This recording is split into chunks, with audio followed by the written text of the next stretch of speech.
Ce soir, je m'arrête à un seul verre. Tu te l'es juré 100 fois. Et 3 verres plus tard, t'es là à te demander à quel moment t'as décroché. Alors si ça t'arrive, reste avec moi. Parce que pendant les prochaines minutes, je vais être ton coach de sobriété. Et je vais t'expliquer ce qui se passe vraiment dans ta tête entre le premier verre et le troisième. Et pourquoi un seul est presque impossible pour toi. Et ce que tu peux faire à la place. Ce n'est pas que tu es faible, tu peux gérer une boîte, une équipe, une famille, tenir tes engagements toute la journée. Et tu peux être aussi incapable de t'arrêter à un verre le soir. Alors ça paraît absurde, mais il y a une explication très simple. Alors moi c'est Sylvain, j'ai bu tous les soirs pendant plus de 20 ans. Et pendant cette année, je me suis battu avec cette histoire de je ne bois qu'un seul verre, tu sais, le verre unique, ou alors une seule bière. Je me jurais le matin de m'arrêter à un seul. Le soir, le deuxième était déjà servi. Et je croyais que c'était moi, que c'était mon caractère. Mais en fait c'était faux. Le jour où j'ai compris le mécanisme, j'ai arrêté de me battre. Aujourd'hui, j'accompagne des centaines de personnes qui vivent exactement ça. Donc si tu te reconnais, t'es pas un cas à part, t'es même la normalité. Et à la fin de cette vidéo, tu vas comprendre pourquoi et surtout quoi en faire. Ton premier verre d'alcool du soir, il te fait pas plaisir. Il éteint une alarme. Et c'est l'alcool lui-même qui a installé cette alarme dans ta tête. Alors je t'explique. Quand tu bois tous les jours, ton cerveau s'adapte. Pour lui, l'alcool n'est plus une fête, c'est devenu la normale. Alors entre deux soirées, quand le taux redescend, il se met en tension. Une petite irritabilité de fond, tu sais, une nervosité. Ce truc diffus qui te dit en fin d'après-midi « Allez, c'est l'heure ». Tu crois que c'est l'envie d'un bon moment. En vrai, c'est un manque. Et le premier verre vient éteindre ce manque. D'un coup, tu souffles, tu te sens enfin normal. Tu appelles ça décompresser, te détendre. En fait, c'est ta récompense. C'est comme ça que tu le vois. Mais regarde bien, tu ne montes pas au-dessus de zéro. Tu reviens juste à zéro. Tu ne bois pas pour te sentir bien. Tu bois pour arrêter de te sentir mal. Et c'est le premier truc à comprendre. C'est pas un plaisir que tu cherches, c'est un soulagement. La différence est énorme. Un plaisir, tu peux t'en passer. Un soulagement de manque, ton cerveau te le réclame. Pourquoi quand tu bois, t'arrives jamais à t'arrêter à un seul verre? Alors c'est pas ta faute, c'est mécanique. Et une fois que tu as compris ça, tu regardes ta soirée complètement autrement. Alors ce soulagement du premier verre, il ne dure pas. Quelques minutes, c'est tout.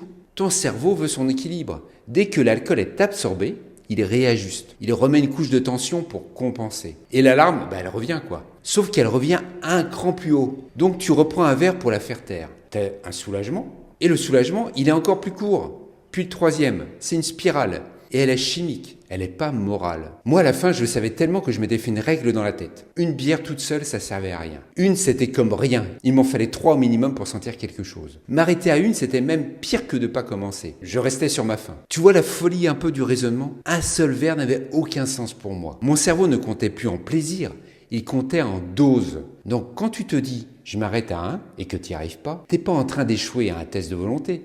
Tu te bats contre ton propre système d'alarme. Et ça, la volonté seule, ça ne le désamorce pas. Si tu bois tous les soirs sans réussir à t'arrêter à un verre, c'est pas parce que tu as moins de volonté que les autres. La volonté n'a jamais été le bon outil contre l'alcool. Voilà pourquoi. Réfléchis. Toute la journée, tu fais preuve de discipline. Tu te lèves quand tu n'as pas envie. Tu gères des dossiers, des gens, des engagements. Tu tiens parole. De la volonté, t'en as à revendre. La preuve, tout le reste de ta vie, ça fonctionne. Alors pourquoi cette volonté te lâcherait précisément sur ce verre ou cette bière du soir? Parce que c'est pas le bon outil. Lutter avec la volonté contre un manque qui est chimique, c'est comme retenir sa respiration. Tu peux fermer les poings, tu peux y arriver 1 minute, 2 minutes, et puis ton corps reprend la main parce qu'il est programmé pour. T'as pas manqué de volonté en respirant, c'est juste plus fort que ta volonté. Alors l'alcool c'est pareil. Tant que tu t'attaques au problème avec le mauvais outil, tu vas perdre encore et encore. Et en plus, tu vas t'en vouloir. Alors c'est la double peine. Et plus tu t'en veux, plus tu bois pour faire taire cette culpabilité. Alors le cercle vicieux est parfait. C'est pas toi qui es cassé, c'est ça qu'il faut comprendre. C'est la stratégie qui est mauvaise. Si ce que je te dis là te parle et que tu as envie d'aller plus loin, j'ai une vidéo où je t'explique ma méthode en détail. Le lien est dans la description. Tu la regardes et si ça te parle, tu réponds à quelques questions. Et on te recontacte si on peut vraiment t'aider. Alors c'est confidentiel et bien sûr sans jugement. Allez, on continue. Modérer ta consommation d'alcool, boire juste un petit peu moins, ça paraît raisonnable, c'est vrai.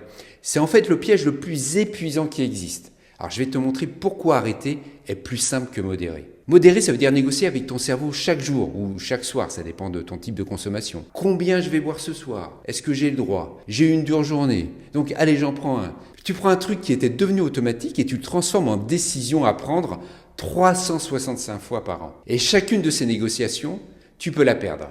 La plupart du temps, tu la perds. Parce qu'en face, tu as le système d'alarme dont je t'ai parlé. C'est contre-intuitif, mais arrêter complètement est plus simple que modérer. C'est pas plus dur, c'est plus simple. Parce que le jour où est-ce que je bois ce soir n'est plus une question, le cerveau arrête de réclamer. Il n'y a plus de négociation, il n'y a plus de manque entretenu tous les soirs. En fait, tu sors du ring. Si c'est pas la volonté qui te fait arrêter l'alcool, c'est quoi? Une seule chose. Et c'est elle qui m'a sorti de 20 ans à boire tous les soirs. C'est la compréhension. Le jour où tu vois clairement que l'alcool ne te donne rien, qu'il se contente de soulager un manque qu'il a lui-même créé, quelque chose change. Tu n'es plus en train de te priver d'un truc génial. Tu te débarrasses d'un truc qui te coûtait ta soirée, ton sommeil, ton lendemain, et qui te rapporte rien en fait. Juste le revenir à zéro. À partir de là, le verre perd son pouvoir. Il redevient ce qu'il est. C'est un liquide. Et je te donne une preuve concrète. Le jour où j'ai arrêté, il me restait une bière au frigo. Alors une Adel Scott de 50 centilitres. Je ne l'ai pas jetée, Je l'ai laissée là, au fond du frigo. Elle y est restée plus d'1 an. Les gens croient que c'était un test, une épreuve. Mais pas du tout. Quand tu as compris comment ça marche, une bière au frigo, c'est devenu comme un pot de cornichon, quoi. Tu ouvres la porte 10 fois par jour, 20 fois, 30 fois, et ton cerveau n'y fait même plus attention. Et ça, c'est pas de la volonté. Alors, je me retenais pas, L'envie était partie. Parce que j'avais compris.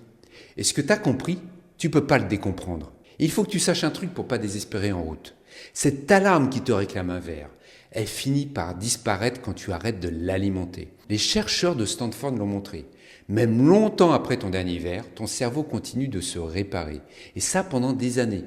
Et c'est pas une condamnation à vie, à lutter chaque soir. C'est un mécanisme qui se défait, qui se déconstruit. Tout ce que je viens de t'expliquer, je l'ai résumé dans une fiche PDF. Tu peux la télécharger gratuitement. Le lien est dans la description. C'est un bon rappel pour les moments difficiles. Le piège le plus vicieux avec l'alcool, c'est pas quand tu bois tous les jours. C'est le jour où tu vas mieux, où tu te dis « Allez, juste un verre, je gère maintenant ». Alors imagine, t'as arrêté depuis quelques semaines. Tu te sens l'esprit clair, alors t'es fier, t'es en forme. Et là, ton cerveau te souffle l'idée la plus logique du monde. Tu vois, t'es guéri. Maintenant, tu peux te permettre un verre de temps en temps, comme les gens normaux. Alors ça paraît raisonnable, oui. C'est exactement comme ça que la plupart des gens replongent. Parce que ce seul verre, ce verre unique, il rallume l'alarme que tu avais mis des semaines à éteindre. Alors pas tout de suite. Le premier soir, tu t'arrêtes vraiment à un verre. Et tu te dis, tu vois, je gère. Mais tu as rouvert la porte. Et quelques jours plus tard, l'alarme est revenue.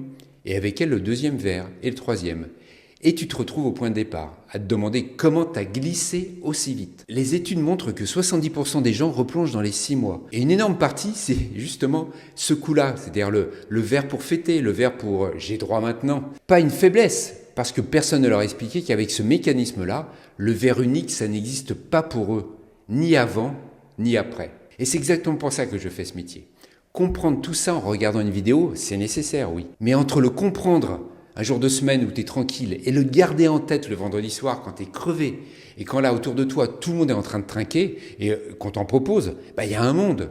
Et ce qui fait la différence, c'est pas plus de volonté, c'est d'avoir quelqu'un qui connaît le mécanisme mieux que toi et qui voit venir les pièges avant toi et qui est là au bon moment, pas 3 semaines après.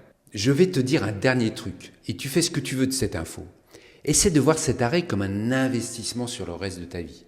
Au début, oui, en effet, ça demande des efforts. Et oui, un investissement financier. Mais ce que tu récoltes derrière, l'énergie, le sommeil, la tête bien plus claire, ton couple, les années que tu te rajoutes, ça te paye pendant des décennies. Tu te demandes peut-être si tu es capable, si tu vas y arriver, si tu es un cas désespéré. Mais tu n'es pas un cas désespéré. Tu as une habitude, un automatisme. Et ça se change. Et si tu veux pas le faire seul, tu n'es pas obligé. Alors j'ai une vidéo où je t'explique ma méthode en détail.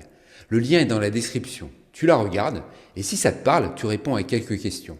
Et on te recontacte si on peut vraiment t'aider. Sans cure, sans réunion d'alcooliques anonymes, sans devoir te définir comme un alcoolique devant qui que ce soit. Juste entre adultes. C'est confidentiel et sans jugement. En attendant, prends soin de toi. Vraiment.